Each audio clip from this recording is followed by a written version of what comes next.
వేసుకుంటూ ఇది ఒక ముద్ద మాదిరిగా కలుపుకోవాలి.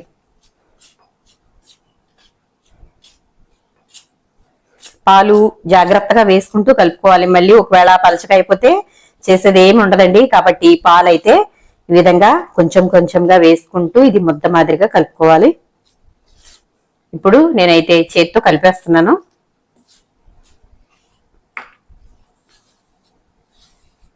చూసారా, ఇలా ముద్దగా అయితే రావాలి. దీనిపైన అయితే కొంచెం నెయ్యి అయితే వేసి ఇది మనం పక్కన పెట్టేసుకుందాము. ఇప్పుడు నెయ్యి అయితే కొంచెం వేసుకున్నాను. నెయ్యి వేసిన తర్వాత దీనిని ఇలా ముద్దగా ఒకసారి బాగా కలిపేసుకోవాలి.